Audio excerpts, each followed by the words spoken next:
You do the intro this time. This is the intro this time. With Benny Bassett and Amanda Kay. Hey guys, this is a day that we're in Europe. Maybe 5? Last time was 5, so this is 6. This is day 6. Dover, day 6. Back, and now we're on the extreme southeast of England. In fact, Dover and the cliffs of Dover are the closest spot to France. You can actually see France across the way. We'll get into that a little bit more. But we came down from Canterbury last night into Old Hawkinge, which is maybe a 15-20 minute bus ride from the coast. So this morning we woke up, we slept in. It was magical. We really needed it after yesterday, so it was nice to sleep in and recharge our batteries. And we're here still tonight, so we didn't have to take our bags and any of that. So we jumped on the old Gold 16, which has been our lifeline to the coast. Will be tomorrow morning as well. You want to come join us? And we went down to Folkstone, or Folkstone for us Americans, which was awesome. We we were kind of coming down the hill and got into a clearing. You could see the ocean and the whole city. It was really beautiful. Really beautiful. And all the houses are sort of like different shades of pastel, painted really beautifully. It's just like a very sweet kind of seaside town. Yep. Got some great coffee. I wish I could remember the brew. Yeah. Just called brew. Brew. Bruh. It's an easy one to remember because we've got the brew back home. Yeah. And they gave us, I had some great tea. You had... I had an iced Americano. Iced Americano. When you get iced drinks over here, they're not like piled high with ice. They're like 2 cubes. Home. It'll be like 2 Good luck. Cubes. You had to drink that fast. Yeah. Anyway, we got on the train. It's only a 10-minute train ride to Dover. And that was it. No, I'm just kidding. We got into Dover and went and waited for our bus. We saw there was a nice little river walk through the town, which is cool. But they were doing some reconstruction on some old buildings. Took a bus, maybe 5 minutes up the hill to Dover Castle, which is, if not it has to be one of the largest castles. If not, it's it's up on the hill. I'm just going to have to say that that's what Ed Sheeran wrote about. I have no idea if that's the castle on the hill. Listen, Teddy, if I'm wrong. Did I say Teddy? Yes, you did. Teddy's Photos, that's his Instagram. You call him Ted Sheeran? Teddy Photos is his Instagram handle, so I'm just going to say that he goes by Teddy. Anyway, so... even on the bus ride up the hill, and then when we walked up it subsequently, I'm just, imagining... you would not want to be an opposing army trying to, invade this stronghold, let alone, I can't even imagine people building that structure, having to work out, carting bricks, because it is not huge. Just a hill, it is quite steep. And also just, it's very naturally defended because it is on the coast, so it has the cliff sides on one, and it's up a very steep hill. Yeah. There's also blackberry... Brambles everywhere. They so if you careen down a hillside, you will just get stuck and stained. It's like Bambi. Yeah. So what happened? Doesn't Bambi get stuck in the brambles? Is that a different show? Anywho, I thought somebody went in the brambles. Was it her dad? No, he got shot by a hunter. Oh crap! I'm gonna have to work on my Disney movies. Anyway. Also, spoiler alert if you guys haven't seen Bambi yet. Who gets in the Anyway, so we showed up at the castle. Just have to plug our English Heritage Pass again because it's really we got a little discounted rate going in, and it's discounted of free. Yeah, that's a discount. I'm sure.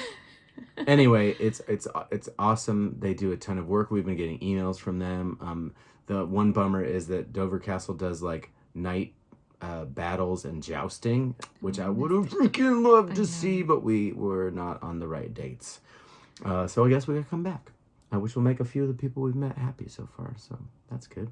My boy Sam, he'll be happy. We gotta do shows. Anyway, we went into the castle. We kind of picked our route. We decided we were gonna go right for the main heart of the castle, so we could see the main stuff.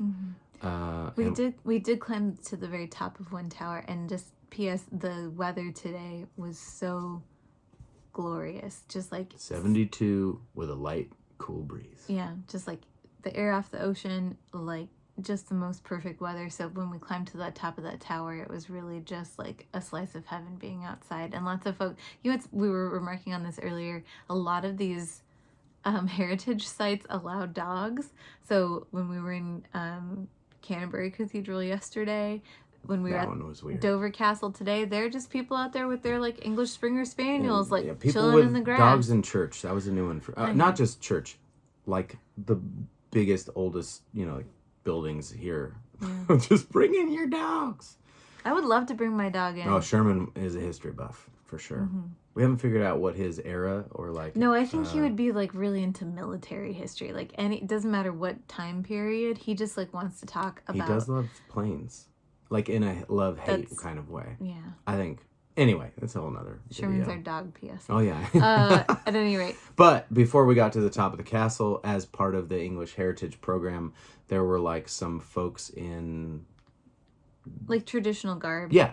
And they had different programs over the grounds, so we kind of walked by some that were on lunch, but they did like what the apothecary or the healing folks would have done at the castle, so like the hospital at the castle, and they had a little program on that. Then as we were walking up to go into the keep, I guess you would call it, the main part of the castle, the king, not the actual, just, He was the real king. Chuckles wasn't there. Isn't that his nickname? Ben calls anybody named Charles Chuckles. King Chuckles. Sorry if your name is King Charles. Chuckles is a great name. Anyway, so the king, he like comes out and he's ticked off, and he like walked by me and muttered some obscenities under his breath as he walked by. He did not. He did, unless I just misheard. But they speak English here, so I'm pretty sure it was. He's just supposed to imply that he's very upset. Yeah, he was being dramatic. He wasn't cussing Ben out. No, I didn't say at me, did I? Could have been. He's like, I don't like your haircut. Could be. But anyway, there's like a program that went on like 2 minutes after we showed it, so it was really timed quite nicely. And it was supposed to be a program about, or like an interactive program about merchants. And so it was like they went and got the king, and we followed him up the stairs into like the king's, not chambers, but like where you meet and consort with that's not the right word. Throne room. Exactly. Thank you. And everybody sat down, and then these 3 merchants that had led us up there each kind of said, here are the things we are asking of you, king. And the king's like, I'm in a bad mood, which was clearly part of the acting before. Yeah. Oh, shtick is rough. He is a professional. Anyway, then all of a sudden the one merchant is like, I'm going to cheer you up with a story. This is me settling in for the story. That was weird. But anyway, he told like a 25 minute story. But the best part is that in each like instance of the story, there was like a part that had to be played. And so instead of asking for volunteers, he would just select people out of the crowd. People. And so he like selected a young lady to be like this princess in the story. Selected that guy that didn't speak English and so never knew what to do as the dad. It did seem like he picked out. So the father of the princess was unfortunately a non-English speaker, so he was just lost the entire time. He got stage Anytime the guy like directed at him, he would just do the same direction back to him. It was great. And then there were a whole gaggle of children in the crowd, and it was really kind of centered around children, of course. But they all got to be gazelles. They were all gazelles in the story, and then the storyteller is kind of scanning the room. He's telling the story, and he's like, and then there was a prince, and he picked this guy. It's your boy, Prince Benjamin. To play the role of the prince, and Ben did what he does best, and he put on the performance of a lifetime, amongst. He didn't give me a lot of lines. I'm not next to the gazelles, you did the best job. Okay, I'll take that. Kids always win. Anyway, but it was great because I was on the side of the throne room closest to the king, and this actor who's playing the king is really just contributing to the story with lots of like, yes, boo, all the interactives, kind of leading the audience in how they're supposed to react. Yeah, it was very sweet. Yeah. Anyway, the story ends. Everybody cheered. It was very, very sweet to watch. And he did say that I was nearsighted and a little dumb. Short-sighted. Short-sighted. But and a little dumb. That was what the narrator said. But that was your your character. I don't know. But maybe you're a method actor. Thanks, babe. I'm really, I've been working my life on this part.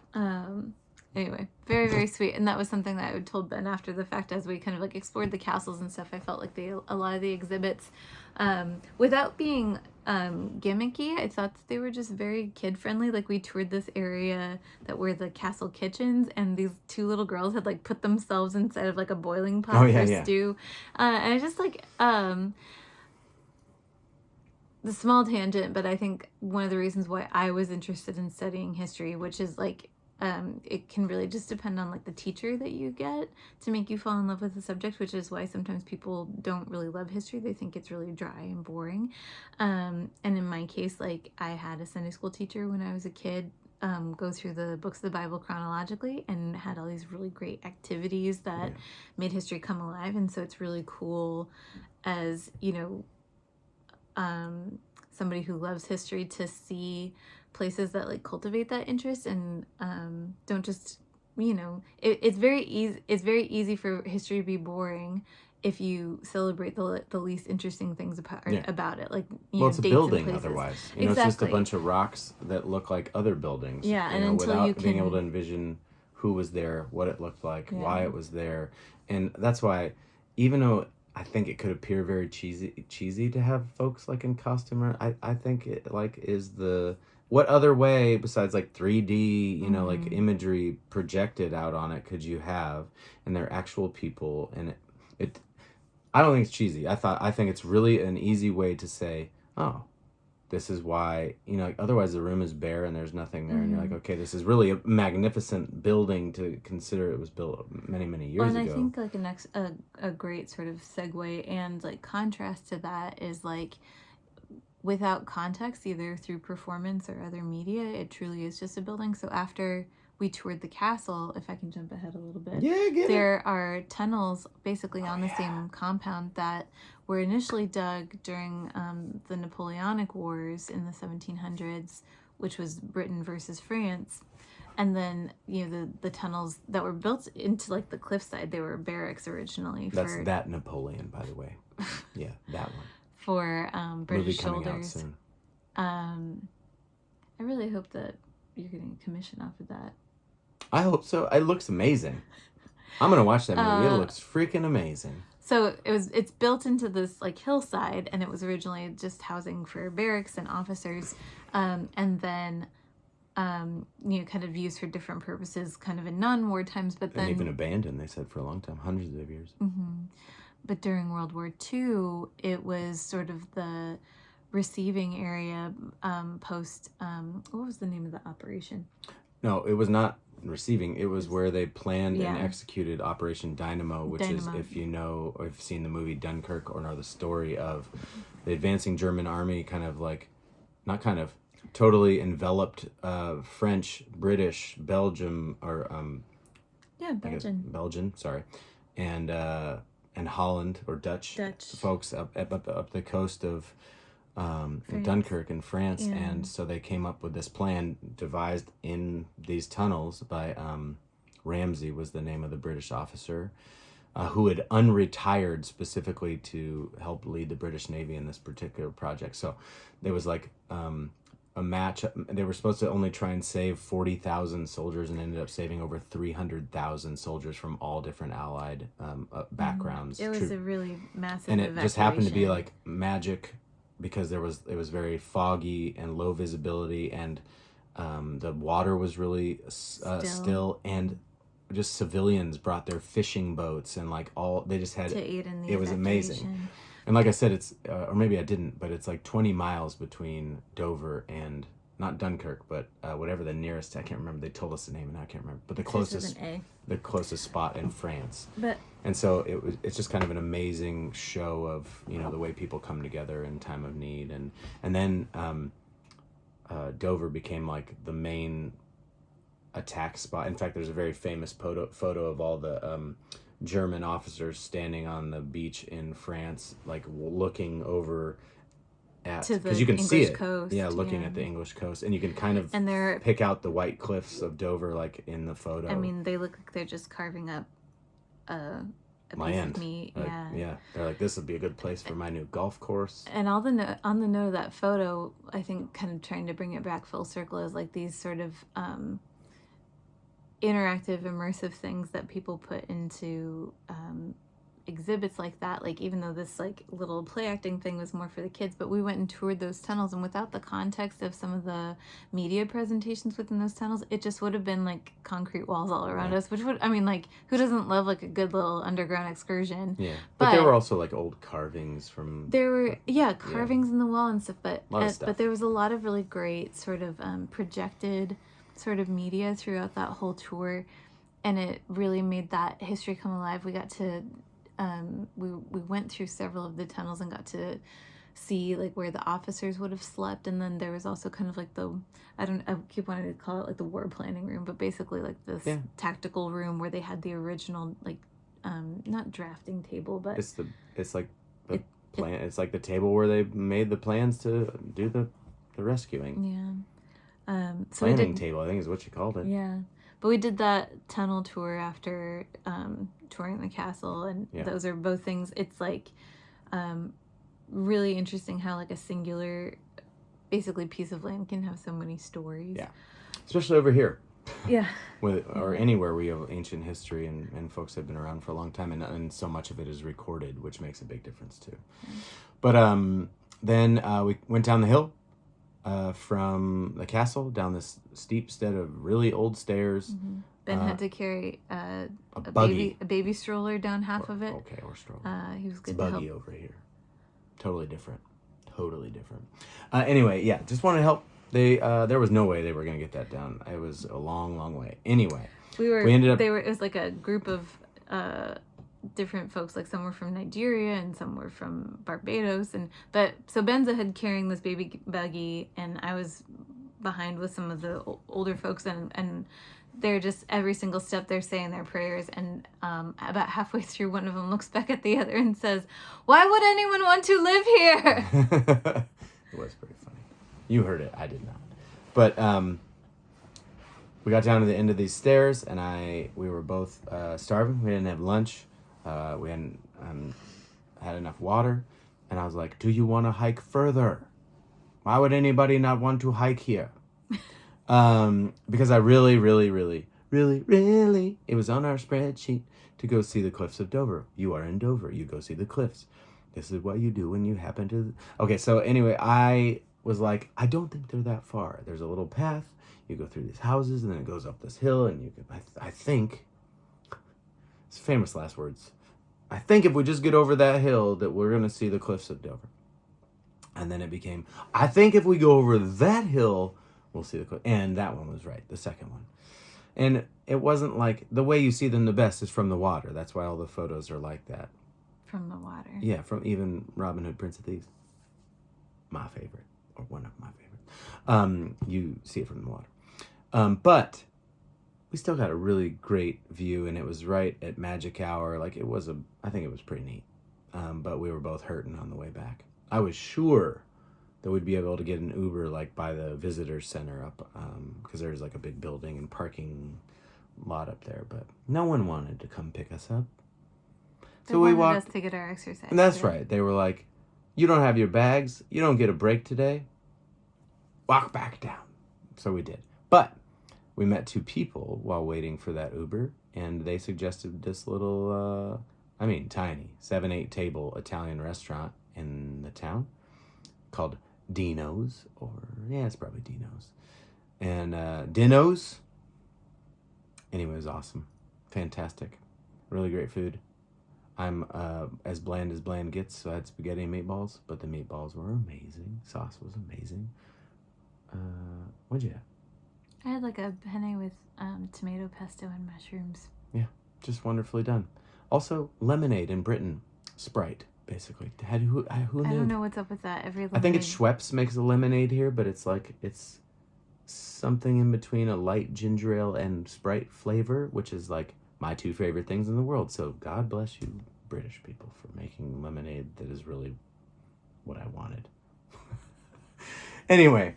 really beautiful photos and experience at the Cliffs of Dover. Thanks for making the trek. And then we took the bus home, and that was it. And we're back here at the hut. We leave tomorrow for Brighton, which is like one of the places that the royal family goes on vacation. It's got a big palace, got a big pier, kind of like Venice, a beach, or it's a good place. Maybe a place I live, Chicago, Navy Pier, that kind of thing. This could be really cool. I forget life. Anyway, these are 2 long videos, but we're including a lot of stuff because we had this discussion yesterday. Is this videos we're making for us? Is this videos we're making for you guys? But I think it's both. It's a fun way. Like, you can look back at a journal and it doesn't paint a picture the way that maybe our weird stories do. Fun stories? Our stories. So thanks for doing these videos. I got you, boo. Bam! We'll see you guys next time. Bye-bye.